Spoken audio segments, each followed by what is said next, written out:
대책 던지고 나서 서울의 지금 거래량이 487건입니다. 신축의 최적의 입지 이런 데들은 거래량은 줄었어요. 줄었으면 가격을 낮춰야 되잖아요. 낮춰야 되는데 안 낮추고 호가를 버티고 있는데 거래가 잘 안 되고 있습니다. 그러면 이거는 작전 세력이 좀 있다고 저는 봐요. 좀 싸게 내놓으려고 그러면 안 팔려서 돈이 급한 사람은 빨리 내고 싶잖아요. 근데 그걸 이제 분여회나 공인중개사들이 아유 저희가 뭐 팔아드릴게 하면 시간을 끈단 말이에요. 지금 이 시기예요. 근데 7월 말 이때 되면 꺾일 것 같아요.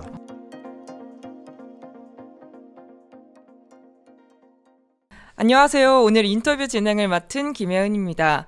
요즘 부동산 정책으로 참 말도 많고 뉴스도 많은데요.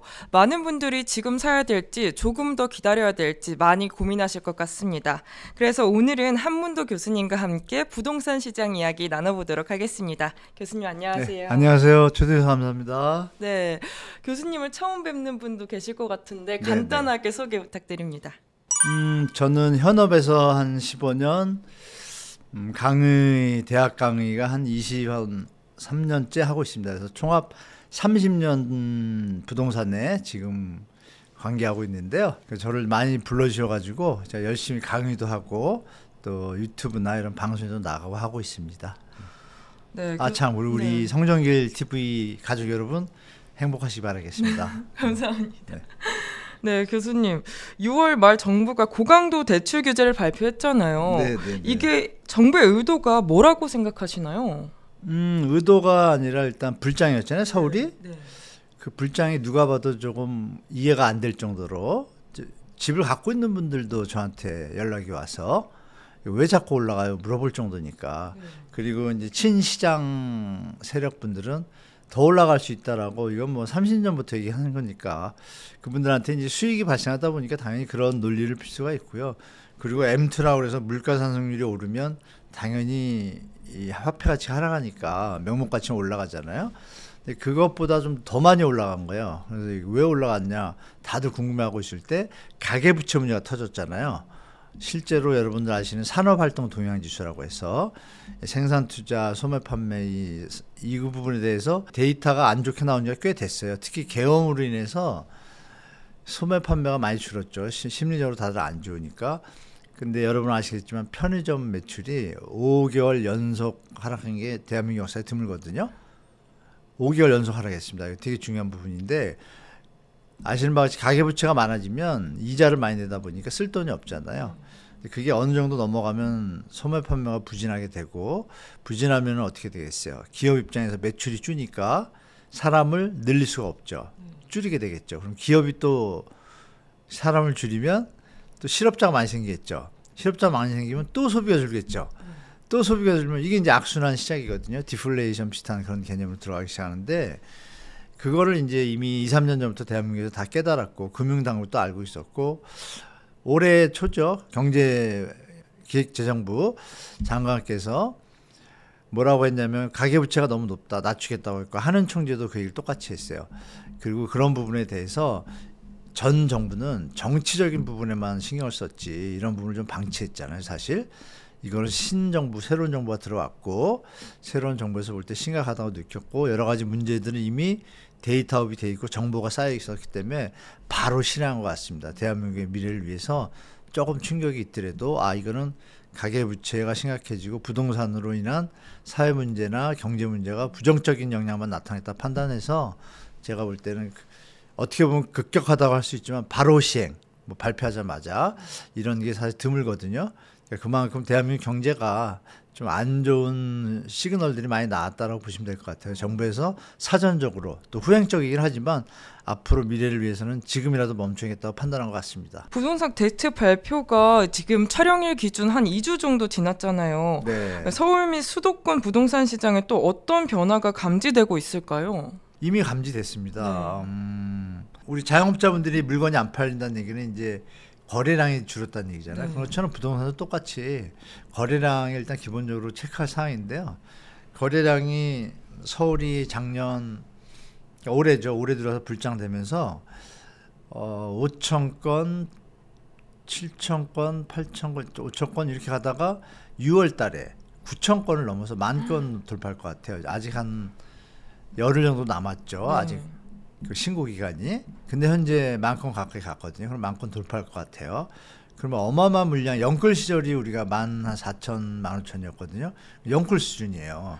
불장이 된 건 맞죠. 경제가 발전한 것도 아니고 계엄으로 인한 탄핵 이런 전국에서 부동산만 독야청청 오를 이유가 없는데 올랐어요. 이거는 여러분들이 아쉽게 이 여러 가지 원인들로 인해서 나타났지만 거래량이 늘어났었잖아요. 그러니까 주값이 올라가잖아요. 네. 지금 이제 변화가 대책 던지고 나서 서울의 지금 거래량이 우리 뭐 앵커님이 한번 맞춰보세요. 얼마나 될까요? 지금 20일 지났으니까 보통 한 두세 배 하니까 네.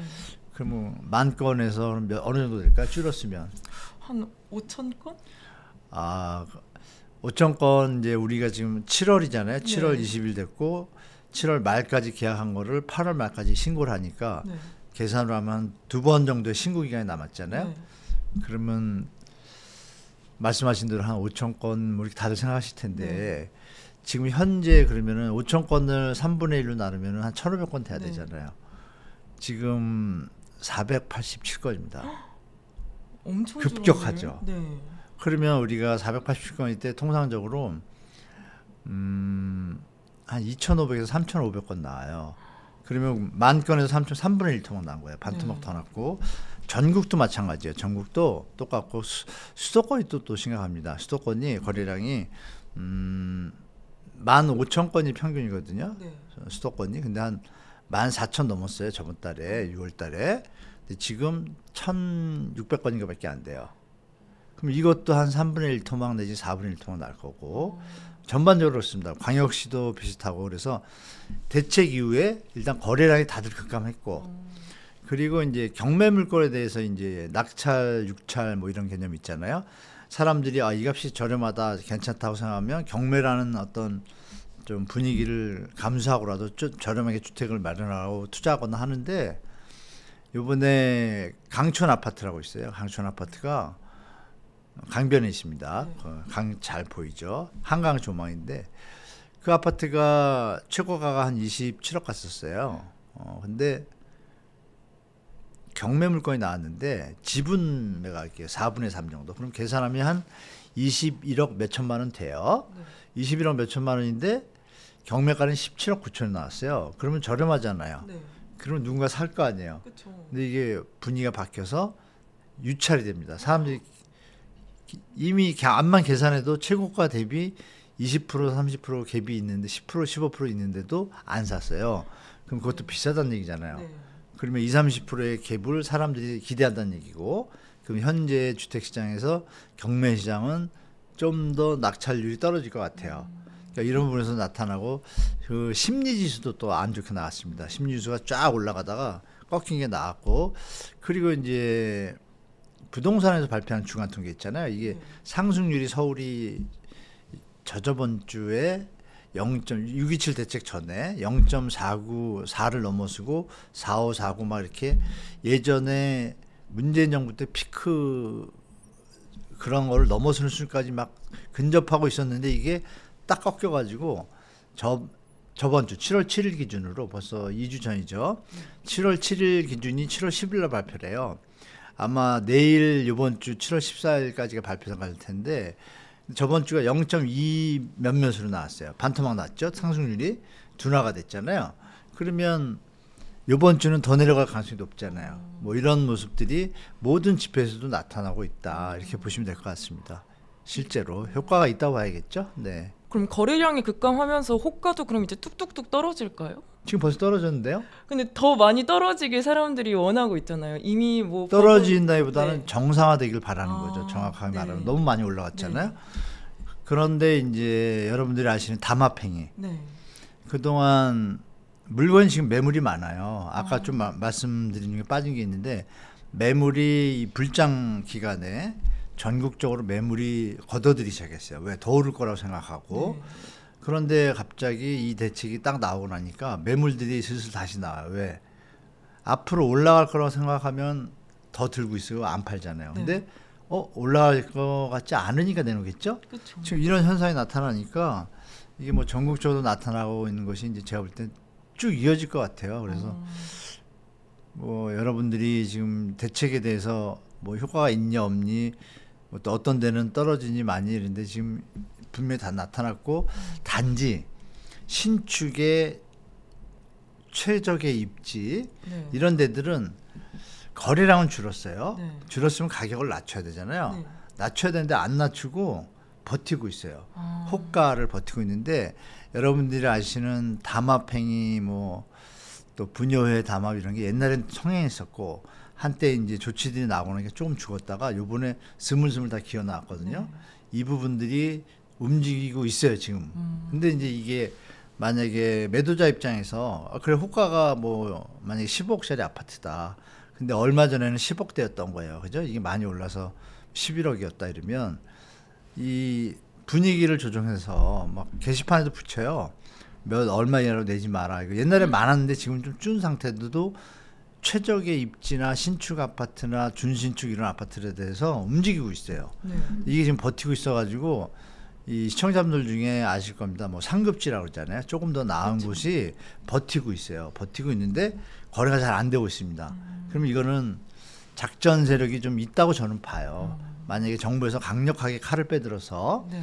이런 담합행위를 제거한다라면 자유시장 경제는 자연스럽게 놔둬야 되는데, 그거를 갖다가 좀 싸게 내놓으려고 그러면 안 팔려서 돈이 급한 사람은 빨리 내고 싸우시잖아요. 근데 그걸 이제 분여회나 공인중개사들이 아유 저희가 뭐 팔아드릴게 하면 시간을 끈단 말이에요. 지금 이 시기예요. 근데 이게 7월 말 이때 되면 꺾일 것 같아요.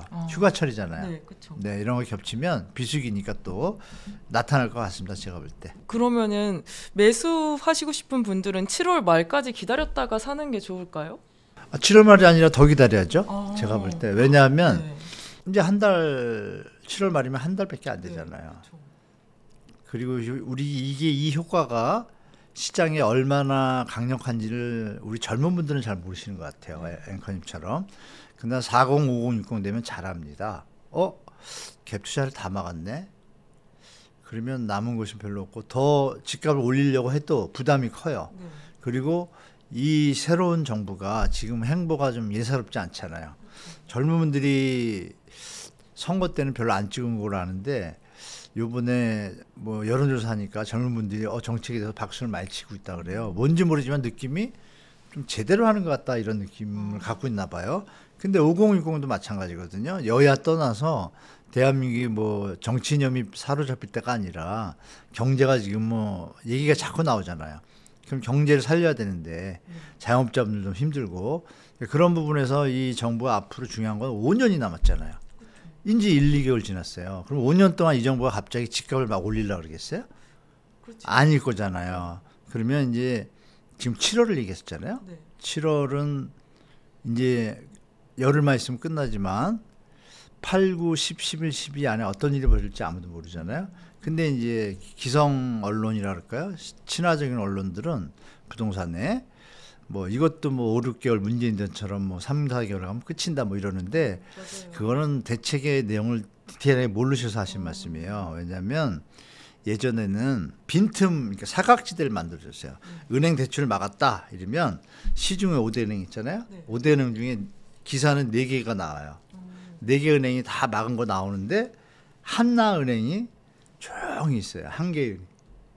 그러면 투자자들은 이 4개 은행이 안 되는 거 알지만 여기가 되는 걸 알아요. 그래서 투자하고 투기하는 분들은 이걸 계속 해요. 그런데 일반 분들은 잘 모르죠. 이제 정부가 애를 쓰나 보다. 이게 트릭이에요. 이거를 그동안 금융위원회가 많이 해왔어요. 근데 이번에는 달라요. 이번엔 다르다. 왜? 전 금융권 동시 시행이라는 단어가 보도자료에 보면 있습니다. 이게 극히 드문 일이에요. 항상 사각지대를 둬서 우회로를 둬서 유동성이 막히는 걸 풀어주는 역할을 이 경제정책 하는 사람들이 잡아요. 근데 이번엔 너무 문제가 심각하니까 다 막아버린 거예요. 그러니까 좀 다르죠. 다른 데다가 공급 대책이 3기 신도시가 벌써 전 정부도 아니고 전 정부에서 나왔던 거거든요. 전은 아니고 전전. 네. 그럼 세월이 벌써 7, 8년 흘렀어요. 근데 왜 집이 아직 안 나와요? 아시는 것 같이 그 PF 문제 때문에 만약 공공 분양주택이 좀 저렴하게 나오면 미분양 났던 민간 아파트들이 경쟁력에서 또 더 떨어지잖아요. 근데 전 정부에서 했던 게 뭐냐면 PF를 뭐 구조 조정한다 이러면서 계속 얘기만 하면서도 잘 조정이 안 됐잖아요. 계속 건설회사 부도나고 뭐 산소호흡기 달았냐 이런 얘기도 들었고 그게 이제 아직도 해결이 안 됐잖아요. 안 됐는데 거기다 공공분양에 나가면은 미분양이 더 들어가면 문제가 되니까 공공분양 속도를 늦췄어요. 제가 볼 때 의도적으로 제가 생각할 때 제 생각이에요. 근데 그게 만약에 이번 정부에서 뭐 이번에 대통령께서 그 국무회의인가 뭐 이렇게 대담회에서 대놓고 LH 들어와서 업무 보고해라 3기 신도시 공급 속도 높여라 이 얘기를 했단 말이에요. 그럼 여러분들은 잘 모르지만 3기 신도시가요 제가 이제 조사한 내용이 다 있거든요. 사업처하고 일정을 말씀드리면 토지 보상 다 끝났어요 거의 다. 근데 뉴스가 이상하게 나와가지고 이제 우리 실수요자 대기 수요자분들 청년 신혼부들을 혼동스럽게 만드는데 뭐 1,800개의 기업이 뭐 어디 있어서 아직도 안 나가고 있다. 10년이 걸릴지도 모른다. 이런 얘기 나오잖아요. 아주 가짜 뉴스인데요. 왜냐하면 그 1,800개 기업은 토지 보상 시장 끝났다 그랬잖아요. 네. 그럼 나가야 되잖아요. 그렇죠. 근데 안 나간 거잖아요. 네. 그러면 나라에서는 어떻게 해야 돼요? 국민들이 지금 주택이 모자르다고 하는데 집값이 자꾸 오르고 내보내야죠. 그게 이제 행정 대집행이라고 그래요. 그러면 문서 플레이가 나가면은 만약에 토지 보상 사인했으니까 돈을 받았을 거 아니에요. 근데 안 나가는 거예요. 물론 뒤늦게 지급이 돼서 기다리는 분도 계시겠지만 대부분은 다 돈이 나갔다고 봐요. 그러면 바로바로 시행하면 되는데 여러분들이 뭐 우리 2030 잘 모르시겠지만 용산 참사라고 있어요. 네. 아세요? 알죠. 기억나시죠? 네. 다 아시는구나. 그 정도로 좀 문제가 있는 정부의 공권력의 강제 집행이 법적으로 맞지만 그 주민들이나 세입자분들이 주거권을 잃어가지고 강력하게 반대하다 보면 무리하게 충돌이 일어나잖아요. 그 일이 좀 컸었잖아요. 네. 근데 그 이후로 이제 공공기관들이 약간 그런 행보를 자제를 해요. 근데 여기는 사실 그건 아니잖아요. 누가 봐도 큰 문제가 없는 것 같고 예전처럼 시세가 뭐 5억이면 그걸 막 3억에 후려쳐서 보상하거나 이런 시대는 옛날 시대거든요. 지금은 다 시세 감정 평가하고 이의 신청 받고 이래가지고 재결 시장 거쳐가지고 어느 정도 다 정리가 되고 시세 좀 버금가게 모자른 데도 좀 해요. 근데 그게 이제 다 끝나가면 지금 말씀드린 대로 그러면 대책이 나올 거 아니에요? 3기 신도시 제가 볼 때는 추석 전에 분명히 발표할 거예요. 3기 신도시가 우리 여러분이 많이 드시는 하남, 교산, 뭐 부천, 대장 이 5개가 18만 원 정도 되고요. 네. 또 신도시라고 안 부르지만 공공택지지구 개발, 과천, 뭐 또 진저 뭐 이런 데들이 합치면은 다 합하면 30만 호가 넘어요. 이 물량을 정부에서 잘 지금 세팅해가지고 바로 공급하겠다 그러면 어떻게 되겠어요? 느낌이 다르죠. 그렇죠. 30만 호 근데 바로 하겠다면 어떻게 돼요? 3, 4년, 4, 5년 안에 들어가네? 이렇게 되는 거예요. 그러면 사람들이 어떻게 돼요? 대기 수요가 생기죠. 지금 너무 비싸. 근데 만약에 거기다가 분양가까지 만약에 저렴하다 그러면 어떻게 될까요? 맞네. 지금 교통도 거긴 좋다고 그러고 그럼 거기 기다리는 게 남는 거잖아요. 바보 아닌 이상. 그렇죠. 그럼 수요자들이 다 일단 멈추잖아요. 투자 투기 수요밖에 안 남는 거예요. 투자 투기 수요는 거기를 들어갈 자격이 안 돼요. 그렇죠? 그렇죠. 그럼 이제 시장이 완전히 형태가 바뀌잖아요. 그러면 투자 투기 수요의 갭 투자를 막아놓은 데다가 공급 대책이 나오면 남은 거는 수요자들이 움직이는 건데 수요자들이 기다릴 수 있는 시간이 되잖아요. 그러면 시장이 어떻게 돼요? 시장이 정상화. 안정화되겠죠. 그러니까 제가 들 때 연말까지는 충분히 기다리셔라. 추가 대책이 뭐가 나올지 모르지만 또 뭐 맛보기라는 얘기도 했잖아요. 맞아요. 근데 그건 좀 되게 센 말 같고 제가 아는 부동산 정책 중에 그게 맛보기면 너무 심한데 뭐 이런 생각도 했거든요. 도대체 뭐 어떤 대책까지 갖고 계실까 그랬는데 지금 이 정도만 해도 시장에서 충분히 반응할 것 같아요. 그래서 7월보다는 충분히 더 기다리시라. 올 연말까지. 그러면은 아마 시장 분위기가 완전히 느껴진다. 그때 가서 움직이셔도 전혀 문제가 없다라고 말씀드릴게요. 또 이번 규제로 전월세 폭등을 우려하시는 분들도 꽤 계세요. 네. 이거 전월세 시장은 이제 또 어떻게 흘러갈까요? 이게 매매 시장에도 큰 영향을 줄까요, 이제? 전세 시장 막 올라간다는데 그럼 폭등해야 되잖아요. 네. 지금 그렇지 않잖아요. 네. 그럼 내년에 또 폭등할 거라고 얘기하잖아요. 그럼 가봐야 알죠. 그리고 여러분이 아신 것처럼 전세 DSR을 정부에서 지금 만지고 있잖아요. 네. 그게 나오면 또 전세가가 하방윤이 되고요. 그리고 이번에 발표한 소유권 이전 전 조건 전세부 대출 금지를 했어요. 신축 아파트들 지금 서초동에 땡땡땡 아파트가 한 3,300가구 입주 중인데 전세 가격이 막 버티는데 안 사요. 안 들어가요. 사람들이. 내려오려고 막 애를 쓰고 이미 조금 내렸어요. 한 1억 정도 예전보다 내렸고 대책 나오고 나서 더 내려가야 되는데 지금 아직 안 내리고 버티고 있거든요. 근데 그럼 만약에 잔금일이 8월 말이에요. 8월 말까지 세입자가 안 들어오면 어떻게 돼요? 낮춰야죠. 아니면 연체 이자율이 6, 7% 되는데 어마어마하게 부담되거든요. 그러면 낮춰서 들어와서 조금이라도 부담을 줄이려면 그때쯤에 이제 더 내려갈 것 같아요. 제가 볼 때. 그리고 동대문구도 지금 입주 물량이 많아요. 네. 그러니까 이 그냥 뭐 전세가 올라간다 막연하게 이 프레임 이런 것들이 계속 판을 치고 있는데 냉정하게 팩트를 체크하면 아 예전처럼 폭등까지 갈 일이 없구나. 그럼 벌써 그 얘기가 나오면 지금 막 사람들 전세고로 다녀야 되잖아요. 그리고 기억나실 거예요. 영권 시절에 저는 지금도 그게 조작된 거라고 보는데 한 전셋집이 없어가지고 전세를 보려고 미리 예약해서 10사람이 시간 맞춰가지고 줄 서 있는 사진이 나왔었잖아요. 지금 그런 짓은 안 하잖아요. 그렇죠. 그런 짓이라는 표현은 좀 죄송하긴 하지만 그거는 좀 이해가 안 돼요. 그 10번째 있는 사람이 암만 집이 없다고 그냥 안 가고 말지. 그렇죠? 그게 좀 약간 인위적인 좀 분위기가 느껴져서 좀 저는 수사하고 싶었는데 그건 그렇게 그 분위기 타고 넘어갔고 올해는 그런 게 없잖아요. 그렇죠. 그럼 다르잖아요. 그리고 마지막으로 상생 임대 인제도가 있어요. 이거를 또 이번 정부에서 살짝 풀었어요. 1월 달에 2028년까지가 연장하는 거예요. 7년인가? 연장을 했기 때문에 5% 이상 안 올리면 거주 요건을 좀 유예해 줘요. 네. 그러면 2년 할지 않고 나중에 팔 수 있는 그럼 생각해 보세요. 내가 굳이 이사를 해서 2년을 들어가느니 임대료 5%덜 받고 말죠. 그렇죠. 누구나. 그럼 그분들이 올리겠어요? 안 올리죠. 근데 왜 올라가요? 어. 이런 제도들이 막 나와 있는데 완전히 기레기님들의 근거 없는 그냥 그거 거예요. 내년에 입주 물량 부족해서 전세 매매 폭등한다 이거밖에 없어요. 네. 팩트가 없어요. 그냥 입주 물량이 부족한데 만약에 들어가려는 사람이 더 없으면 어떻게 되죠? 그냥 나는 외곽으로 빠질래 이러면 어떻게 돼요? 안 올라가죠. MB 때 그랬어요. MB 때도 2012년도에 입주 물량 부족했어요. 네.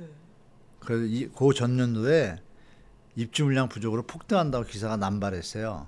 2012년도에 강남 미분양 났어요. 지금 이 좋은 자리에 데우스 땡땡땡 썸미트라고 네. 그 뒤로 착한 분야가 나왔어요. 그러니까 그런 말에 휘둘리지 마시라고 말씀드릴게요. 그럼 다주택자분들은 매도 시기를 지금이 가장 높은 가격에 팔 수 있는 시기일까요? 이미 지났죠. 이미 지났어요. 이미 1, 2, 3, 4였죠. 네. 그때가 제일 높은 가격이겠죠. 그럼 시간을 끌면 끌수록 이제 집값은 정상화될 텐데 그럼 다주택자분들은 지금이라도 파는 게 그래도 덜 손해를 근데 안 보고- 팔리고 있는데 요새. 지금이라도 그럼, 파는 게 어쩌면 만약에 장기적으로 내려가는 시장이라면 낫겠죠. 네. 그러나 이제 두 종류예요. 다주택자분들이 자산 여력이 있어서 네. 반은 월세를 놓고 반은 전세를 가진 분들, 이분들은 충분히 유동성이 이렇게 좀 주택가격이 하락해도 중장기적으로 10년 동안 끌고 갈 수 있는 여력이 되거든요. 이분들은 괜찮아요. 그냥 지금 높은 가격에 받으려고 했는데 내려왔다. 그러면 또 10년 지나면 화폐 가치 하락해서 명목가치 좀 올라가거든요. 그때 이제 투자의 기회비용의 측면에서는 좀 손해를 보지만 일단 뭐 우리가 가격 태그만 보잖아요. 네. 부동산 가격도 딱 정해졌는데 그거 보고 위안을 얻으시니까 그냥 가셔도 돼요. 근데 이제 레버리지를 많이 써가지고 전세 대출 낀 분들이 들어왔고 자기가 나머지를 다 대출로 뭐 이런 분들 많잖아요. 다주택자도 월세 못 놓고 이분들은 이번에 전세 대출 보증한도 줄이잖아요. 그러면 전세금을 돌려줘야 돼요. 한 예를 말씀드릴게요. 저 평범한 직장인인데 빌라를 아름아름 이분은 이제 사기꾼 이런 쪽은 전혀 아니에요. 그냥 정상적으로 7천짜리 빌라를 7천에 사서 수도권 얘기예요. 7천에 사가지고 리모델링을 1,000원 했어요. 네. 그러니까 8천 됐잖아요. 근데 그 당시에 105%예요. 그러니까 8천인데 시세가 주위가 뭐 시세가 올라가는 분위기가 막 나오고 또 사기꾼들이 가격을 이렇게 올려놓은 게 있어요. 네. 그러면은 9천을 받는 거예요. 8천 들어갔는데 그럼 1,000만 원이 나오잖아요. 그렇죠. 그럼 자기는 뿌듯해요. 왜? 그 좋은 방법이에요. 사실 주택 가격이 계속 상승한다 그러면 왜? 8천짜리가 1억이 되면 더 버는 건 맞잖아요. 그렇죠. 근데 하나를 했는데 1,000만 원이 나왔는데 잘 나가. 리모델링을 하니까 다른 상품과 차별성이니까 바로 나갔잖아요. 그러니까 거기에 이제 또 하나니까 또 잘 나가.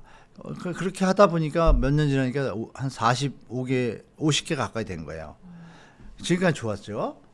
그럼 1,000만 원씩 나온 거를 그러니까 욕심도 안 내시고 안전한 분인데 50개인데 갑자기 1,000만 원씩 내줘야 되면 어떻게 되죠? 5억을 한 번에 마련해야 돼요. 안 하면 어떻게 되죠?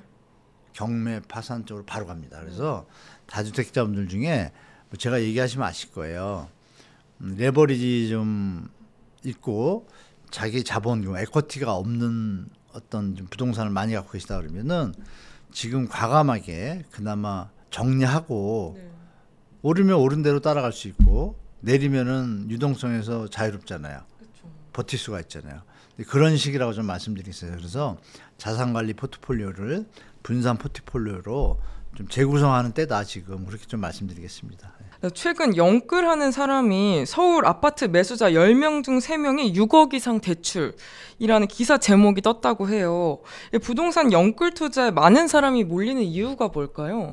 탐욕이죠. 탐욕. 물론 부동산 우리 20, 30, 40 세대분들 지금 40 초반이시면 10년 전에 30 초반이잖아요. 그때부터 지금 2015년부터 그러니까 10년 동안 집값이 오르는 것만 봤잖아요. 대책이 나와서 움찔하긴 했지만 또 올라갔잖아요.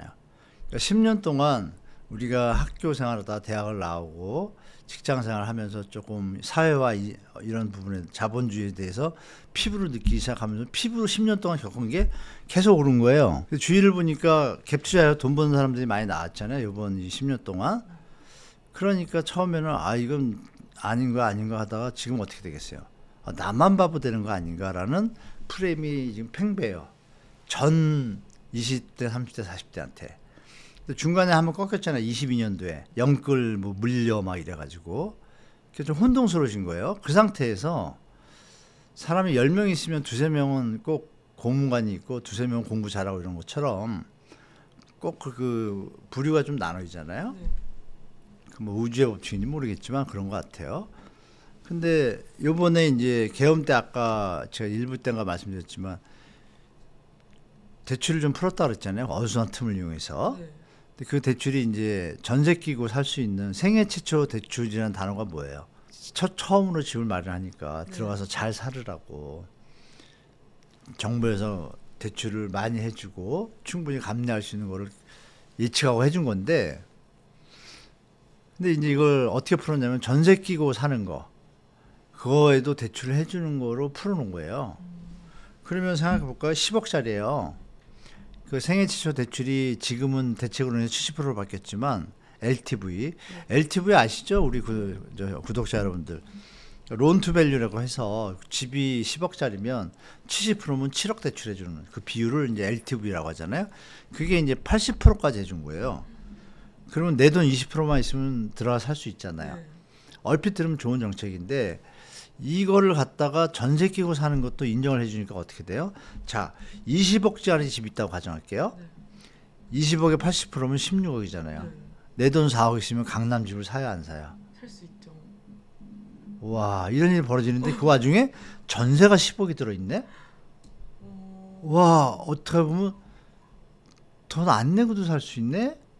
그죠? LTV가 80%니까 전세가 10억이 있으면 10억만 있으면 되니까 50%만 써도 이게 이제 붐을 탄 거예요, 이번에. 그러면 위험하잖아요. 전세 끼고 만약에 조금 돈이 모자라서 뭐 3억, 1, 2억은 괜찮지만 3억, 4억 이렇게 되면 어떻게 돼요? 그럼 이자를 내야 되잖아요. 근데 이분들 생각은 뭐예요? 3억 이자를 받자 4%면 100만 원씩 1년에 1,000만 원이네? 3년 내가 버티면 3,000만 원 들어갔네? 집값이 3억 뛰면 나는 와우 이런 거예요. 이거를 갖다 정부에서 판을 깐 거예요. 그래서 이게 10명 중 3명은 6억 이상 대출 그거의 원인이에요. 누가 판 만들었죠? 근데 그분들이 만약에 뒤에서 사는 사람이 없어요. 없고 전세 가격이 내려가고 주택 가격이 내려가면 어떻게 돼요? 파산이에요. 여기에 들어간 거예요, 이분들이. 제가 볼 때. 그럼에도 불구하고 강남 같은 경우는 강남의 희소성이 있으니까 기대치가 높아서 더 그런 거고 강남이 불장이었잖아요. 강남 막 뛸 때 노도강은 조용하잖아요. 왜? 앞으로 오를 가능성이 적다라고 판단하니까 별로 안 한 거예요. 그러면 우리가 시장 판단 되죠. 투기성이구나. 투자라고 얘기했죠, 본인들은. 그러나 투기와 투자의 분위기는 분명히 다르죠. 뭐 제가 말씀 안 드려서 아실 거예요. 그러니까 투자성이라는 거는 자기가 충분히 감내할 수 있을 때 어떤 경제 유동성이나 문제가 생겼을 때도 감내할 수 있을 때를 안정적인 그 자본 해지라고 그러나요? 네. 위험관리 회피 이 기능 수준에 하는 거를 투자라고 볼 수가 있는 거죠. 그렇죠? 나머지는 폰지나 사기 이쪽으로 넘어가는 거고 그래서 이 부분 때문에 이렇게 몰렸다. 간단한 논리죠. 저부터도 만약에 제가 예를 들어서 이 30인데 백수예요. 네. 이왕 이렇게 된 거 저도 그럴 것 같아요. 저도 좀 이거 내 돈 1억만 어디서 뭐 P2P나 저 사채를 받아가지고 들어가요. 그 투잡 뛰고 사채 이자 낸 생각하고 네. 그럼 10억짜리 집을 전세 끼고 가볍게 사죠. 대출 5억, 5억이 얼마야 이자 5 하면 5, 4, 20, 200, 180만 원 됐다. 내가 3년 동안 200만 원씩 번 거 다 이자 붙고 라면 먹고 아이고. 3년 뒤에 만약에 집값이 3억이 오르면 어떻게 돼요? 완전 땡큐죠. 그거를 생각한 분들이 이번에 이렇게 많았다라고 저는 보여집니다. 그렇게 말씀드릴게요. 그래서 이렇게 몰리는 이유가 무엇이냐 물어봤잖아요. 네. 그게 원인이 아닐까라는 게 제 개인적인 판단입니다. 물론 실수요자분들도 활용하셨을 거고 이 비율이 제가 보니까 한 60% 이상 되는 것 같더라고요. 그렇게 시장이 이렇게 달아올랐죠. 네. 그럼 이제 그런 영끌족 분들은 지금이라도 빨리 갖고 있던 걸 처분하는 게 사람의 탐욕이 그렇지 못하죠. 네. 네, 그래서 제가 저 2020년도부터도 영끌은 구제하면 안 된다라고 네.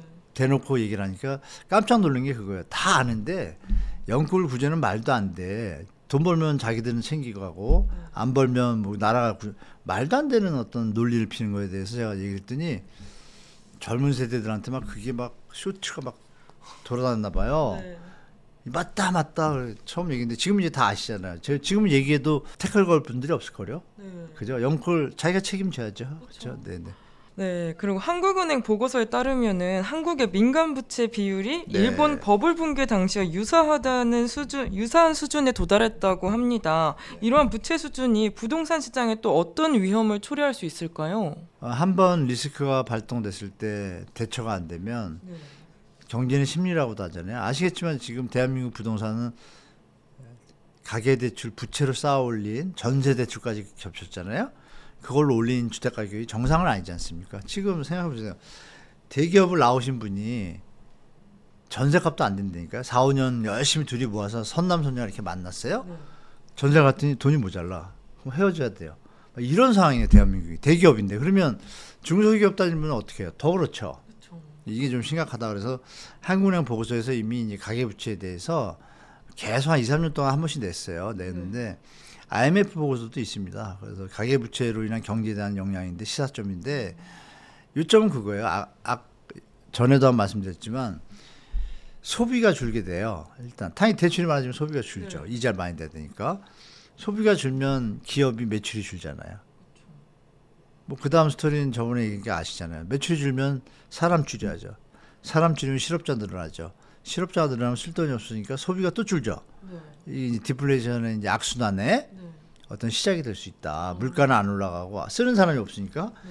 근데 임금도 못 올려. 기업 입장에서 매출이 안 나가니까. 네. 그러면 이제 조금 그래서 보고서에서 이미 다 다뤘고요. 일본 버블 붕괴 당시하고 거의 같은 수준이거나 높습니다. 여러 가지 다른 지표들. 이 지표 외에 가처분 소득 대비 가계부채 비율이라는 게 있어요. 이것도 일본 그때보다 높고 또 피케티 지수라고 있어요. 피케티 지수도 일본보다 높습니다. 지금 그 21세기 자본론이라고 들어보셨을 거예요. 여기 이게 심각하다는 걸 다 이제 알고 있습니다. 정부 당국자들은 다 알기 때문에 이번에 대책도 그걸 다 인지하고 나온 거라고 보시면 되고 부채 수준이 부동산에 어떤 위험을 초래할까요가 질문이신데 대한민국은 일본보다 좀 뭐 제가 국뽕이라서가 아니라 일본보다 우리가 좀 나은 것 같지 않아요? 여러 면에서 뭐 인간적인 면이나 하는 정치 행태를 봐도 그러면 우리가 좀 낫잖아요. 그럼 우리도 일본 따라서 자본주의 시스템에 의해서 부득이하게 부채가 동반된 지금 버블 상태지만 이게 일본처럼 순식간에 꺾일 때 그 시절에는요. 금융 스킬에 대한 툴이 완벽하게 정립이 전 세계적으로 안 됐어요. 여러분 그러고 나서 뭐가 터졌죠? 2008년 글로벌 금융이 터졌잖아요. 그리고 나서 금융에 대한 시스템과 금융 건전성, 은행 금융기관들의 어떤 감시 이런 기능들이 많이 좋아졌어요. 대한민국은 그나마 뭐 DTI 기억나실 거예요. 노무현 때 이런 것도 그때 시작했고 일본은 그거 없이 쭉 왔었고 그럼에도 불구하고 스몰 저펜, 뭐 슬로우 저펜 형태로 나타날 수 있어요. 대세는 거스를 수 없다고. 그러면 우리가 대처 방안이 일본보다 더 좋겠죠? 그러면 우리가 이걸 생각하셔야 될 것 같아요. 막을 수는 있는데 가랑비에 옷 젖듯이 가랑비가 조금만 오면 좋은데 계속 오면 그렇잖아요. 일본은 그냥 한번 소나기를 세게 맞은 거예요. 정말 쓰나미 정도로. 근데 그 쓰나미를 30년에 나눠서 맞는다 그러면 어떻게 돼요? 일단 버티긴 버티는데 힘들죠. 그런 모습으로 나타날 수 있다. 근데 우리는 뛰어난 민족이니까 또 한 뭐 만약에 그런 순간이 오더라도 5년 10년 안에 극복할 것 같아요. IMF 극복하듯이 극복할 때 부동산에 대한 패러다임이 바뀌겠죠. 아 이게 인구 감소와 이런 게 겹치면서 우리도 일본하고 비슷한 모양이네. 그래 맞아 이거 지분 투기꾼들이 어떤 뭐 이렇게 판단할 수도 있고 그래 지분 투자 자산으로 어느 정도 인구가 증가하고 경제가 발전하고 이럴 때 가능한 거지 인구도 감소하고 경제 성장이 낮은데 이게 계속 지속 가능하기는 쉽지 않겠구나 판단되면 주택 가격이 일본은 푹 하고 이렇게 올라가다 푹 이렇게 됐지만 우리는 이렇게 올라갔다가 푹 이렇게 내려올 거예요. 스텝 바이 스텝으로 저는 그렇게 생각이 들어요.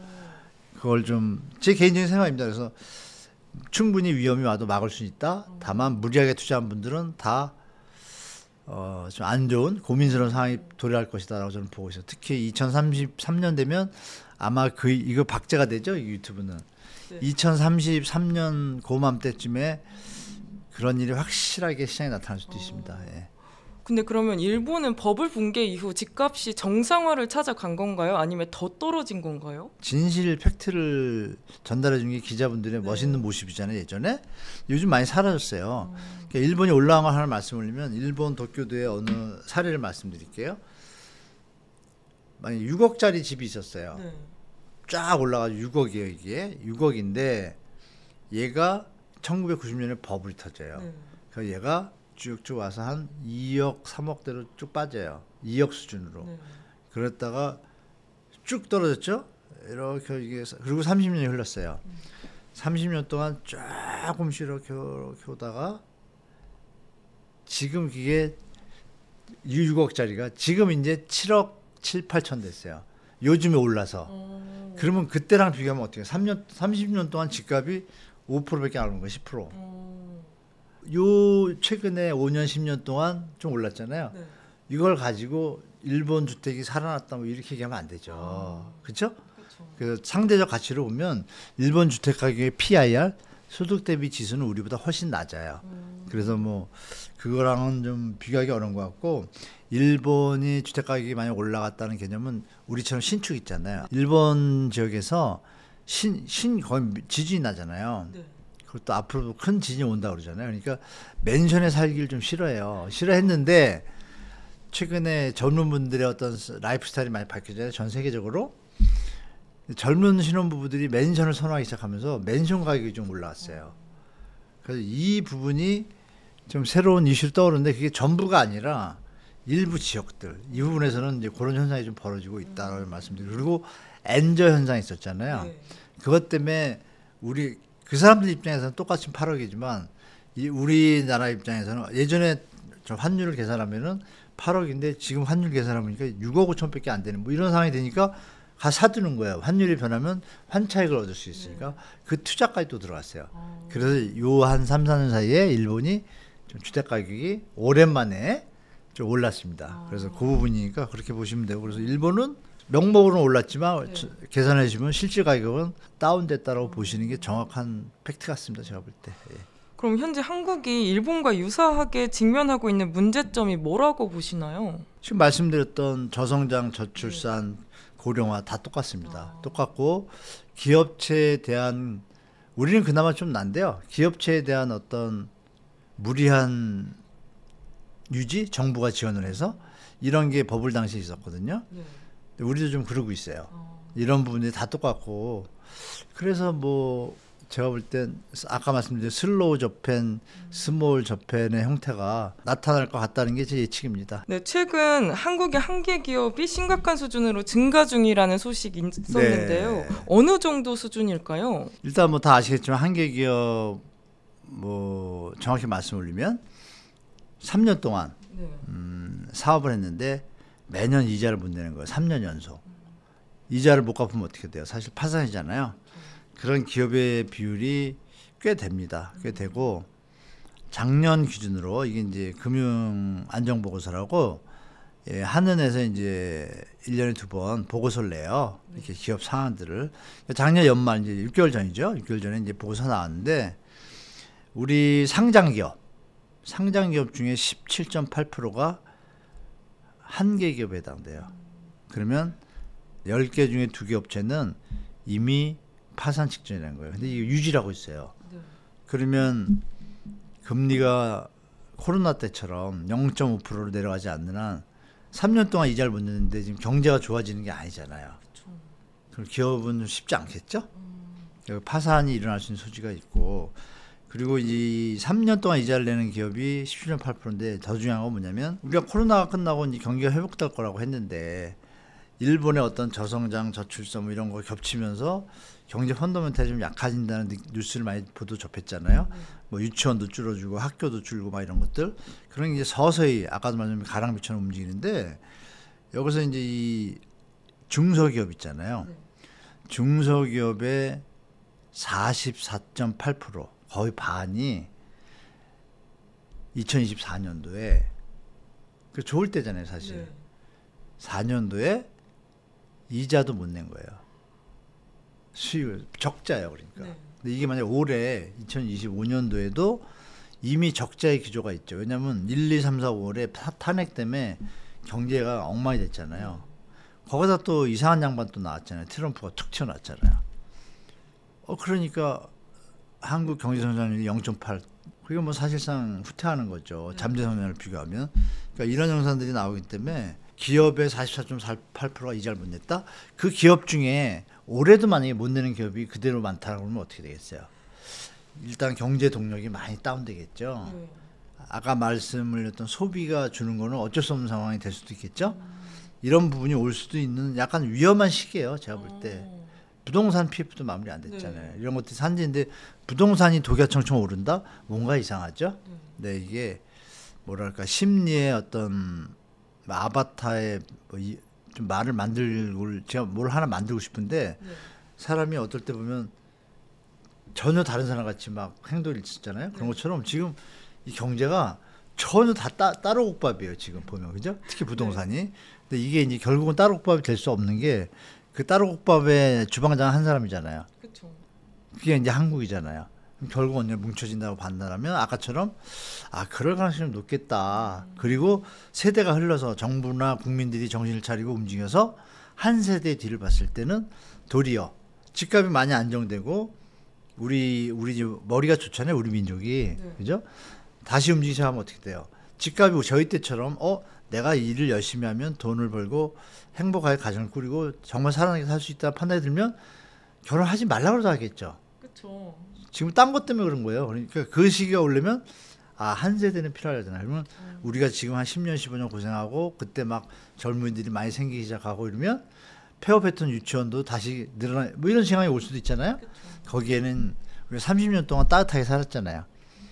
그러면 또 봄, 여름, 가을, 겨울처럼 이 기업들도 마찬가지인 것 같아요. 정부의 지원과 이 저금리를 막 왔잖아요. 좋았죠. 그쵸. 적자가 나도 돈은 돌아가니까. 근데 그거를 갚지 못한다 그러면 일단 파산해야 되잖아요. 그동안은 힘들잖아요. 그런 기간은 우리가 올 수밖에 없을 것 같다. 억지로 경제를 살릴 수는 없으니까. 물론 뭐 K-팝이 돈을 많이 벌어서 이 돈을 국민들한테 다 나눠준다. 그런 건 가능하겠지만 그게 논리적으로 불가능하잖아요. 그런 거 좀 소득 분배가 잘 안 되기 때문에 양극화 때문에 제가 볼 때는 부동산 시장에는 하방 요인으로 분명히 가랑비처럼 들어올 것이다라고 말씀드릴게요. 또 향후 금리 인하 시점이 오더라도 집값이 다시 급등하지 않을 거란 시각도 있는데 이거에 대해 어떻게 생각하세요? 그렇게 생각하죠, 저도. 왜냐면 영클 시절 기억나실 거예요. 코로나 때 금리가 워낙 낮았잖아요.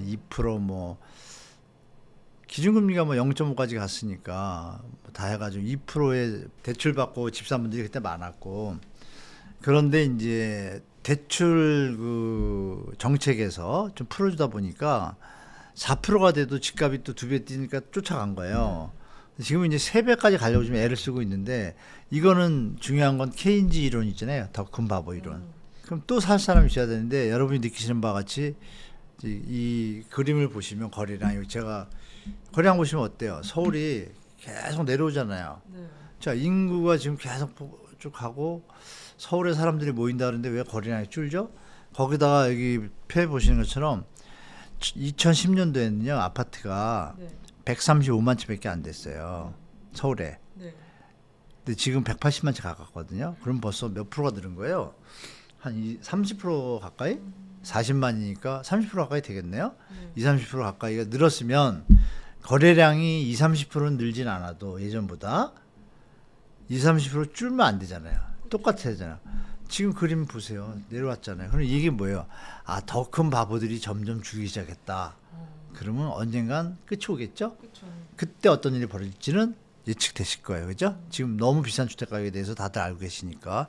그래서 우리 다주택자분들이나 자산가들 계시면 잘 생각해. 요번에 그거 나타났잖아요. 뭐냐면 50대, 70대 분들이 강남에서 70%가 집을 팔았잖아요. 네. 그럼 그 사람들 바보예요? 아니요. 덜 바보니까 네. 팔았겠죠? 아, 앞으로 예측하고 앞으로 계속 올라가면 왜 팔죠? 그렇죠? 네. 여기까지 말씀드리면 이제 나머지는 여러 번 모시고 판단은 그리고 제가 대통령이 아니니까 또 정책을 갖다 또 이상하게 하면 거품은 또 쌓일 수도 있어요, 그죠? 근데 그것이 비정상적이라는 건 이제 시청자분도 다 아실 거고 스스로 판단해서 이런 좋은 유튜브 보시면서 저희가 하는 얘기뿐이 아니라 뭐 상승론자 얘기 뭐 다 들어보시고 크로스 체크하셔가지고 본인이 결정하시면 좋을 것 같습니다. 네. 네, 이재명 정부가 부동산 추가 대책을 언급한 걸로 알고 있어요. 네네. 이게 어떤 방향성을 갖고 이제 부동산 정책을 펼쳐 나갈까요? 더 이상의 주택가격 상승을 용인하지 않겠다. 라는 어떤 강한 의지 같고요.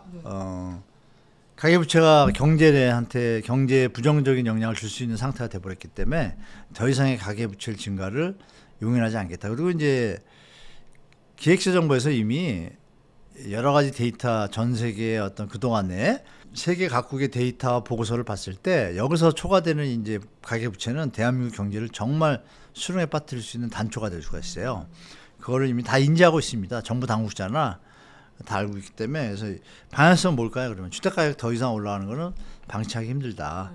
그러면 유지 내지는 연착륙 많이 드셨죠? 연착륙 이 방향으로 갈 것 같습니다. 연착륙이 되면 될수록 경제 환경이 좋아지거든요. 지금 부동산의 자산이 폭등했을 때 수익을 보는 사람들은 정해져 있어요. 아시죠? 1주택자는 수익을 못 봐요. 딴 집도 올랐기 때문에.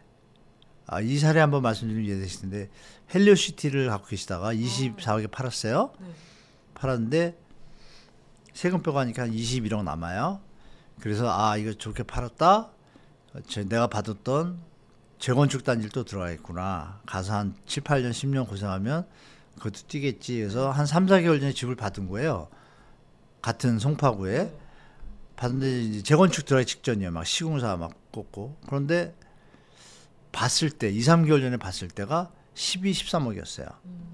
근데 얘가 팔고 나서 가봤죠.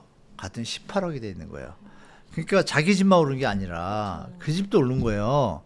그럼 보세요. 21억인데 남은 게 세금 빼고 잘 판 거죠. 세금이 적으니까. 그런데 18억 주고 사면 세금 하면 한 19억 들어갈 거 아니에요? 이사하고 뭐. 그럼 남는 게 2억이네요. 그럼 이 사람이 한 말이 저한테 뭐냐면 새 집에 살다가 헌집으로 간 거예요. 자, 이 얘기에 많은 뜻이 있죠, 여러분. 뭐 이렇게 말씀드리고 이재명 정부는 이러한 문제점을 이제 알기 시작한 거예요. 좀 과도한 상태에 와 있다. 그래서 방향은 아마 실질적으로 나올 건 이미 금융에 대한 대출 정책은 이미 나왔고요. 627 나왔고 제가 볼 땐 77 대책? 뭐 77은 지났고 이미 날짜가 8월 되기 전에 할까요? 추석 전에 할까요?를 고민하고 있는 것 같아요. 그러면서 그 공급에 대한 대책이 예전에도 한번 말씀을 했지만 이게 제대로 짜면 수요자들한테 강력한 신호가 되거든요. 이런 부분을 제가 볼 땐 대책으로 1번으로 두는 것 같아요. 공급 대책. 이 공급 대책의 어떤 서울 시내 여기에도 공공이 좀 강력히 개입을 해서 유유부지나 이런 것들. 최근에 561동 주민센터라고 혹시 들어보셨어요? 561동 주민센터가 어떻게 됐냐면요. 정말 낡았어요. 예전에 낡아가지고 주민들이 막 민원을 낼 정도예요. 민원센터냐 이게 무슨 민원 출발센터냐 뭐 이런 식으로 막 민원을 네. 지어달라고. 네. 근데 이때 구로구에서 머리를 잘 쓴 거예요. 가만히 있자. 이 땅 우리 구로구 땅이고 가만히 있어. SHLH가 집을 짓는 데니까 우리가 어떻게 활용할까 해서 결론 새로 싹 짓고 돈 안 들이고 네. 그리고 그 위에 200세대 가까이 이쁘게 건물이 딱 들어선 거예요. 깨끗하게. 그 청년과 이쪽에 이제 제공을 하는데 시스템이 돌아가요. 너무 잘했죠. 네. 그러면 그런 민원센터가 우리 서울에 많거든요. 이런 것도 지금 계획을 다 잡고 있어요. 그래서 이거 나올 것 같고 또 하나 초등학교 있죠. 네. 이거는 뭐 전문가들이 많이 제안했던 거 저도 많이 제안했던 건데 초등학교가 처음에 그 지하에다가 빌라나 다세대가 밀집한 지역들에 주차장으로 제공하자 이런 안이 나왔을 때 다들 거부해서 처음에 지금은요 하려고 좀 준비 중이에요. 왜냐하면 주차장에 수입이 나오잖아요. 네. 그걸 학교랑 나눠 가져요. 오. 근데 그럼 학교는 생각해보세요. 학교 입장에서 그냥 돈이 들어오잖아요. 너무 좋죠. 그걸 지금 사람들이 인지하기 시작했어요. 학교들이. 그래서 교육부에서도 적극적으로. 그러면 이런 식으로 하다 보면 학교 위에 집 짓자가 이제 또 나온 거예요. 학교 위에다가. 그러면 생각해보세요. 학교에서 애기들은 네. 초등학생들은 아침 9시에 나왔다가 들어오고 근데 여기 사는 분들은 아침 9시 출근하니까 나가고 엇갈리잖아요. 네. 엇갈리고 그러면 여기서 공부하다가 나가면 다 나가고 난 다음에 퇴근해서 엇갈리고 그러니까 이런 시스템이 이제 계속 개발 우리 누구나 생각할 수 있잖아요. 네. 생각은 누구나 할 수 있으나 실행은 아무나 못하잖아요. 그런데 대통령의 의지가 있다면 가능하겠죠. 그럼 서울에 우리 젊은 신혼부부들을 위한 그런 주택들이 많이 나오면 나올수록 주택 가격이 안정될 수 있을 거라고 저는 보고 있기 때문에 그런 대책들이 좀 계속 나올 것 같고 재건축 개발에 대해서도 빠르게 될 수 있는 데들은 조금 지원해줘서 주민들이 다 동의율이 다 맞췄는데 사업성이 좀 부족하다 이러면 공공기여 원칙이라 그래서 뭐 용적률을 조금 더 주고 사업성 맞춰주고 공공에 기부하는 걸 해가지고 속도를 낼 것 같고 그게 아니라 이제 뭐 투자 심리가 겹쳐지면서 좀 과도하게 동의율도 안 맞춰지는데 그런 현장들은 네. 시간이 오래 걸리잖아요. 접어도 그렇게 하면서 일단 공급 대책이 강력하게 나올 것 같고 두 번째는 대출에 대해서 전세 대출이 문제가 있다는 거 다 아시잖아요. 네. 전세 대출을 없애기 운동을 제가 5년, 7년 전부터 했는데 네. 이제는 다 아세요. 너무 기뻐요. 7년 전에는 방송을 나가서 분장사한테 이제 설득을 해요. 이제 전세 대출 없애야 되는데 그러면 미쳤냐고 시켜보고 저 그럼 어떻게 살아야 그랬거든요. 지금은요 그 양반이 먼저 얘기해요. 지금은 이제 새로운 분장사를 만나면 그분이 먼저 얘기해요. 제가 물어보면 전세 대출 그거 없애야죠. 네. 이제 뿌듯합니다. 진짜로.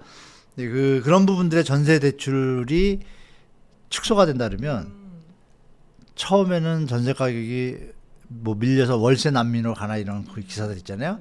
이것도 이제 거짓말이잖아요.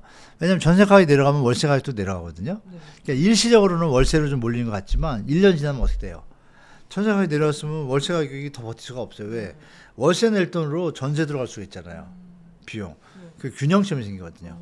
그럼 전세 대출에 대한 강력한 대책이 나오면 시장에 어마어마한 충격을 줄 거예요. 이거는. 그래서 그런 대책이 예상되지만 그건 너무 강하니까 네. 처음에 이제 DSR 정도만 손댈 것 같고 조금 더 하면 대출한도 줄이는 정책까지 나올 수 있는 게 그래서 아마 맛보기라고 그러시지 않나 뭐 그런 생각을 좀 해봅니다.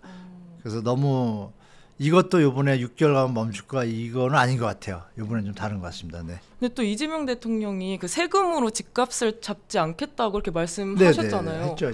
근데 또 세금 대책도 필요하다고 하시는 분도 많은데 많은 게 아니라 그 네. 민주당 일부 좀 높으신 분들이 얘기하죠. 네. 네네. 교수님 그거에 대해서 어떻게 생각하세요? 세금 관련 대책이 나와야 된다고 생각을 대통령이 높은가요? 그분이 높은가요? 대통령이 높죠. 그러면 여러분이 생각하실 때 네. 대통령이 의지가 없거나 관심이 없으면 조금 그 다음에 높은 사람들이 하자는 그래 그러겠죠. 근데 대통령이 그렇지 않죠. 네. 그러면 검토하고 다 할 거 아니에요. 근데 이제 그거는 왜 나왔냐면 이런 것 같아요.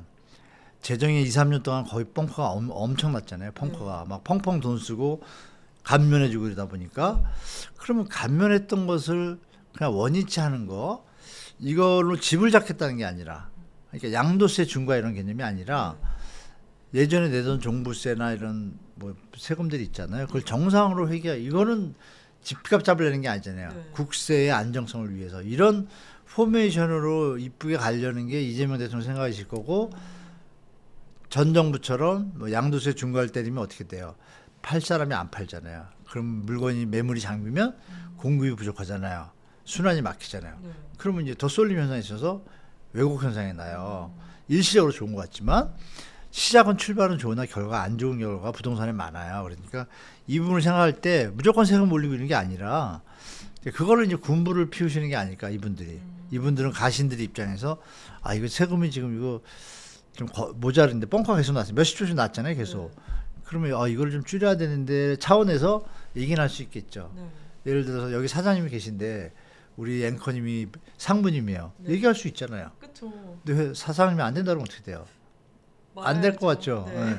막 싸우든지. 어? 그러면 뭐 스토리 이해되시잖아요. 공직은 싸우기 힘든 구조니까 결국은 그분들이 하시는 얘기에 너무 휘둘릴 거 없다. 다만 이재명 대통령이 항상 그분은 제가 개인적으로 생각할 때 국가를 좀 먼저 생각하는 분 같아요. 국민하고. 국민 주권 정부잖아요. 네. 그런 걸 봤을 때 일부러 막 뭐 부자분들을 갖다가 징벌 이런 개념도 없는 것 같고 통합 얘기하잖아요. 그러면 누구나 이해할 수 있는 선에서 뭐 세금 정책을 천천히 2, 3년 뒤에 경제가 좀 안정되고 네. 지금 그게 중요한 게 아니잖아요. 그죠? 그쵸. 저는 그렇게 생각해서 일부 분들을 뭐 얘기하는 거는 충분히 얘기할 수 있죠. 그분들 입장에서 회사가 잘 되기 위해서 하겠지만 그게 지금 때가 아니면 천천히 해야 되잖아요. 그래서 지금은 아닌 것 같아요. 제가 볼 때. 근데 말씀하신 부동산 추가 대책 이제 이재명 대통령 임기 기간 동안 전부 한 1년? 2년 정도면은 다 완료돼서 나올까요? 아니면 대책? 네. 대책은 다 나오죠. 대책은 나오고 우리가 깃발 꽂는다 그러죠. 네. 말뚝방 다루고 네. 그렇게 정책을 피실 것 같아요. 아. 연속성이 있게끔. 착공을 한 걸 멈추게 할 수는 없잖아요. 그렇죠.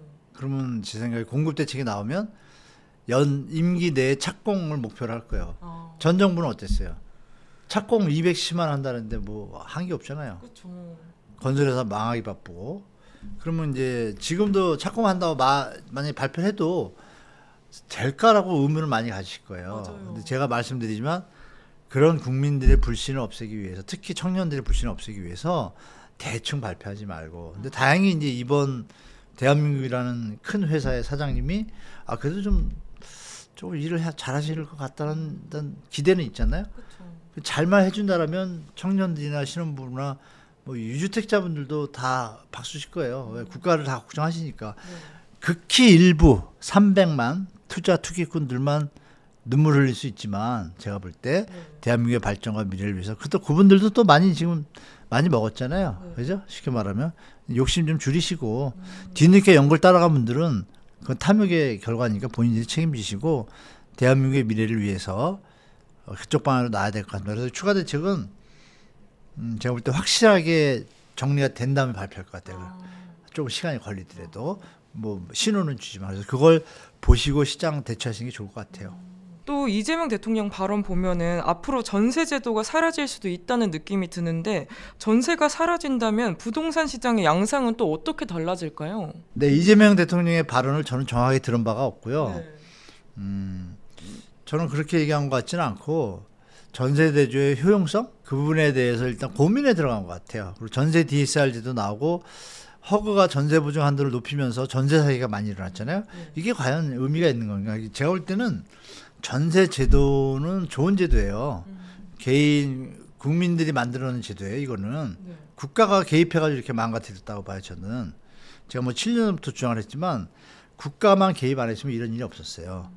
특히 대놓고 얘기할 수밖에 없는데 박근혜 정부에서 이명박 정부는요 1억에서 그 시절은 집값이 저렴했으니까 1억에서 2억으로 올렸다가 갑자기 집값이 오르니까 걷어들여요. 네. 국가를 생각해서 이건 문제가 이미 안 거예요. 이거 전세 대출 늘리면 집값이 튀는구나. 근데 이거를 제가 개인적으로 박정희 대통령을 좋아하는 부분이 많은데 네. 박근혜 대통령이 이거 하고 나서 제가 좀 돌아섰는데 박근혜 대통령에 대해서 너무 아무 생각 없이 이러면 안 되죠. 그걸 사인해 준 거예요. 말씀드린 것처럼 가신들 주위에는 세력들이 있을 거 아니야. 그러니까 뭐 풀어주고 이래도 문제 없어요. 빚내서 집 사라 대놓고 하는 거를 언론들이 너무 빚이 많아지니까 빚내서 집 사라고 이제 비아냥됐잖아요. 근데 거기서 이제 출발해가지고 그럼 출발이 그 뒤부터 계속 사고가 많이 일어난 거예요. 전세 대출 제도 시행되고 나서 딱 2년 뒤부터 경매 물건이 전세 쪽에 많이 나오기 시작하고 허그의 손해액이 기하급수적으로 늘어납니다. 선이 돼요.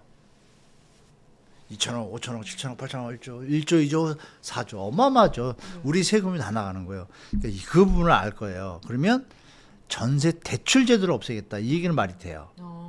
근데 이게 발언이 정확하지 진위를 제가 모르니까 제가 한번 확인할 수 있을지 모르겠지만 저도 한번 확인해보고 다음에 나올 때 말씀드릴 텐데 전세가 사라지는 않을 겁니다. 제가 볼 때 오랫동안 있을 건데 전세 대출 제도가 사라질 가능성이 있다고 보고 그거에 대해서도 이제 반발이 많으니까 스텝 바이 스텝 이렇게 갈 가능성이 있다. 이 얘기 뭐냐? 주택 가격이 하방으로 연착륙으로 정상화될 수 있는 여지가 되게 많아졌다. 이렇게 보시면 되겠습니다. 초강력 규제로 이제 시장이 주춤한 상태잖아요. 서울 부동산 매수를 염두에 둔 무주택자 분들한테 지금이 완전 기회인 시기일까요? 지금은 아니죠. 갑자기 1월 달부터 뭐 10억 하던 게 갑자기 15억 가까이 가고 그게 지금 적기가 아니죠. 그게 이제 14억 됐잖아요. 최소한 뭐 11억은 돼야 될 거 아니에요. 시간 개념 따져보면. 그 시기가 되려면은 정부의 공급 대책이 너무 중요하다는 거 또 말씀드리고 나와 가지고 지금 아무 하는 일 없이 집 갖고 있는 분이 왜 갑자기 5억을 불어요? 말도 안 되잖아요. 그럼 정상으로 돌리려는 정부의 의지와 일단 투기에 대한 어떤 투자 이런 마인드를 갖다 지금 많이 원천 차단했잖아요. 그럼 실수요자만 남았어요. 그럼 실수요자들이 과연 이 가격대에 적응할 것인가 스스로 생각해 보세요. 여러분이 어려우면 그분도 어렵겠죠. 그렇죠? 그렇게 생각하시면 그러면 추이를 좀 지켜보는 게 낫지 않을까요? 너도 안 사고 나도 안 사고 너무 비싸서 다 같이 안 사 이러면 어떻게 돼요? 상식적으로 생각하시면 가격이 내려오겠죠. 그걸 한번 시험해 볼 필요가 있지 않나요? 지금 질문 자체가 지금이 적길까요? 저는 아니다. 충분히 연말까지 기다린 다음에 판단해도 늦지 않다라고 말씀드리겠습니다. 그럼 우선 올해는 기다리고 내년 상반기를 노리는 게 좋겠죠? 올해에서 이제 미리 말씀드린 거는 내년에 연말부터 준비해야 되는데 내년에 서울이 입주 물량이 부족해요. 근데 지방은 입주 물량이 부족한데 그렇게 많지는 않아요. 근데 지방이 어디라고 얘기는 안 하겠지만 어느 지역 광역시는 입주 물량이 좀 적은 데가 있어요. 그러면 서울에서 분명히 그런 보도가 이제 뜰 겁니다. 입주 물량 부족으로 폭등할 것 막 이렇게 뜰 겁니다. 2009년도에도 똑같았거든요. 2009년도, 8년도 글로벌 터지고 집값 내려간 다음에 다시 나갈 때 이렇게 안 좋을 때 건설회사들이 그때도 집을 안 줬잖아요. 이 사람들이 집이 덜 나오잖아요. 딱 1, 2년 전부터 입주 물량 부족으로 폭등을 했어요. 근데 말씀 올린 것처럼 폭등 안 했거든요. 이 부분이 공급 대책만 잘 나와준다면 폭등 안 할 수도 있다고 보여요, 저는. 그러면 이게 변곡점이 돼. 왜냐하면 폭등하려면 미친 집값 아니에요? 더블로 미친 거 아닌가요, 그거는? 제가 볼 때 특히 서울은. 저는 그렇게 생각하기 때문에 그건 뭐 나라 망하자는 거니까 그걸 누가 방관하겠어요. 그죠? 그거를 조장하는 세력들은 일부잖아요. 국민들이 그걸 가만둘까요, 이제? 그런 시대가 되니까 내년에 분명 작업은 분명히 들어올 거예요. 초반에. 들어오는데 예전처럼 이런 좋은 유튜버들이 많이 없었잖아요. 제가 이렇게 나가는 횟수와 발언 횟수가 많아진 걸 보면 접하는 분들도 횟수가 많아졌을 거란 말이에요. 정보가 그러면 공개가 되면 어떻게 돼요? 체킹이 되니까 예전에 그런 프레임에 쉽게 안 따라간단 말이에요. 그래서 거래량이 계속 내려오는 것도 그렇잖아요. 그래서 이제 유튜브 시대가 됐다. 그래서 유튜브 여러 가지 잘 보시면서 충분히 차근차근히 조급하실 필요 전혀 없습니다. 제가 볼 때. 생명의 제한 없지 않습니까? 그렇죠? 그러면 정부가 전세 제도를 중장기적으로 편하게 살 수 있게 만들어주면 누가 또 집 살라 그러겠어요. 그 미친 집값을. 그죠? 뭐 이런 여러 가지 보관을 정부 국가가 똑바로만 해준다라면 국민들은 믿고 또 따라가잖아요. 그게 돼야 또 대한민국의 또 미래가 밝아질 거고 청년들의 희망이 예측이 되고 그런 시대가 요번에 꼭 오기를 저는 개인적으로 바라기 때문에 제가 볼 때는 좀 기다렸다 살아. 지금은 아니다. 적기가 조금 기다리시라. 언론들뿐이 아니라 이 여론도 예전 같지 않아요. 그렇죠?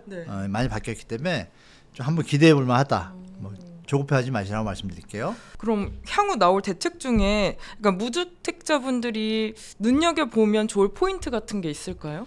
무주택자분 중에 이제 주택 투자를 통해 가지고 불로소로 집값 올리고 이런 거를 별로 좋아하지 않는 분이라면 네. 예를 들어서 이제 노원구를 말씀드릴게요. 노원구에서도 40분, 40분이면 강남 들어오고 출퇴근에 문제 없어요. 물론 이제 조금 복잡하긴 하지만 노원구가 계획도시예요. 분당하고 똑같이 지은 거예요. 네. 그 시절에 여러 가지 계획도 너무 살기 좋아요. 가보시면. 네. 다만 강남하고 거리의 어떤 접근성이 좀 떨어진다라고 느낌상 가지고 있어. 그런데 거기 지금 제가 알기로 20평, 22평대가 3억이에요. 왜 안 가죠? 근데 제가 상담을 받아보면 진짜 건실하고 이런 분들은 저한테 상담이 와요. 네. 아, 노원구 지금 사면 딱 좋은가요? 이렇게 와요. 그분들은 뭐예요? 주택 투기에 마음이 없는 거예요. 거주의 안정성과 이런 거 따지는 분들이에요. 그러니까 그분들은 그런 분들이 노동의 가치를 느낄 수 있게 해주는 국가가 제대로 된 거잖아요. 지금 우리나라 너무 지금 강풍이 10년 동안 흘러왔고 그러면 10년이면 강산이 변하듯이 무슨 변화가 올 거라고 올 타임이잖아요, 여러분, 그죠? 그러니까 제가 볼 때 지금 노도강뿐이 아니라 뭐 조금 이렇게 살펴보시면은 네. 3억, 4억, 5억대들의 20평, 25평대 아파트들이 꽤 많이 있습니다. 네. 들어가서 500만 원, 1000만 원, 뭐 비싼 집들은 막 1억씩 뭐 리모델링 하지만 500만 원, 1000만 원만 들이면 자기가 조금 셀프로 하고 이러면 집 완전 신축화됩니다. 안에는. 겉에 단지는 20년, 30년 돼가면요. 네. 또 하자 그 수선 충당금으로 장기선 충당금이라고 있어요. 10년마다 아파트 색칠 싹 하고 엘리베이터 가고 막 이래요. 그런 거 한 뭐 18년 차 이런 거 들어가시면 얼마나 좋아. 2년 뒤에 그거 싹 단장하거든요. 그런 뭐 노력도 필요하지 않을까. 그래서 투자의 개념, 투기의 개념보다는 실거주를 1번으로 하시고 시장에 접하시라고 좀 말씀드릴게요. 그래서 충분히 그리고 3기 신도시 있잖아요. 또 네. 그거는 여러분 지금 뭐 반포 네. 뭐 압구정 이런 데서 누가 지은 거예요? 처음에 다 LH 토지공사에 지은 거예요. 3기 신도시 누가 져요? 걔네가 지은 거예요. 어디 입지 최적의 입지에. 그럼 얘가 또 세월이 흐르면 여러분 30세들이 거기 들어갔다. 20년 뒤에 어떻게 될지 보이죠. 강남이 20년 뒤에 강남 여러분 처음 모집할 때 사람이 안 먹고 미분양 천지라서요. 여러 가지 혜택을 주면서 분양을 했어요. 뭐 서비스로 뭘 주고 그래도 안 팔렸어요.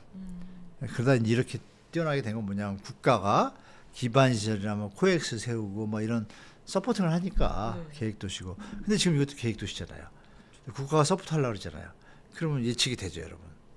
지금 예전에 반포 이렇게 투자했던 분들은 여기 하고 싶을 거예요. 자격이 안 돼. 청년 여러분들은 이 길 놓치지 마시라고 좀 말씀드리고 싶어요. 네. 그럼 GTX 관련 호재가 있는 지역은 어떻게 생각하세요? A는 일단 28년, 9년이면 이제 개통될 것 같고 중장기적으로 보면 좀 세월이 좀 걸립니다. B도 제가 볼 때 빠르면 10년 정도 안에 될 것 같은데 그럼 여러분 세월 되게 빠릅니다. 여러분 지금 방송 보시면서 30대 분들은 어제가 고등학생 같고 40대 분들은 어제가 대학교 졸업할 때인데 다 이러실 거예요. 저도 똑같아요. 그래서 부동산은 장기적 관점에서 선택하고 여러분들이 뭐 들어보신 몬테크?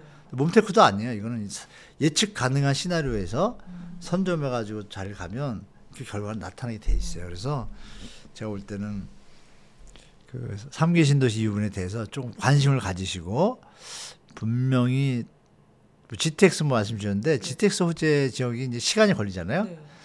그러면 이제 발표가 나면 막 올라요. 지금은 이제 조정받고 있잖아요.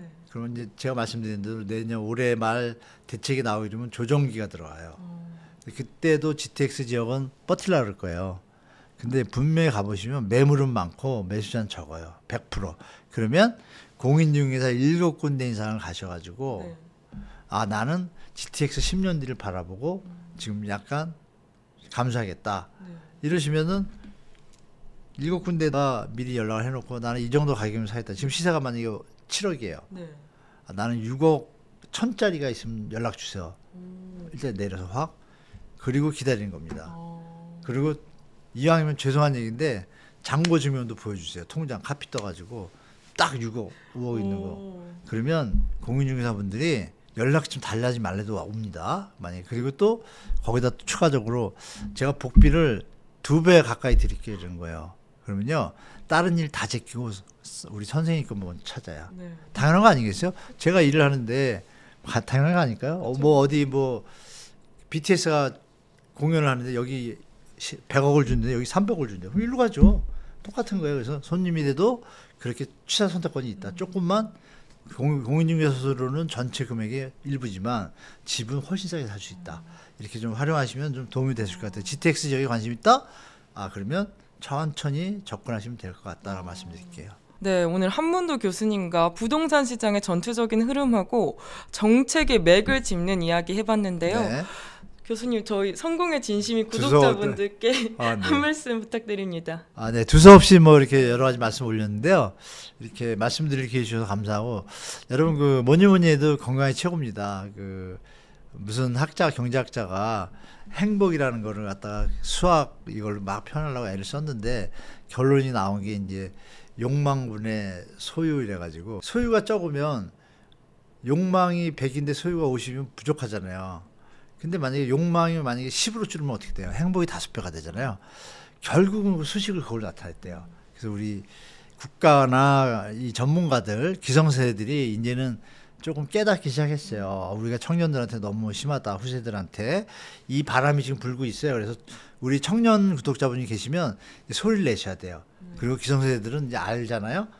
아마 호응할 것이고, 그러면 우리 여러분들 건강만 잘 챙기시면 분명히 제가 볼 때 10년 안에 정말 좋은 여러분이 바라는 그런 대한민국의 모습으로 새롭게 변모돼서 나타날 거다. 그러니까 결론 뭐예요?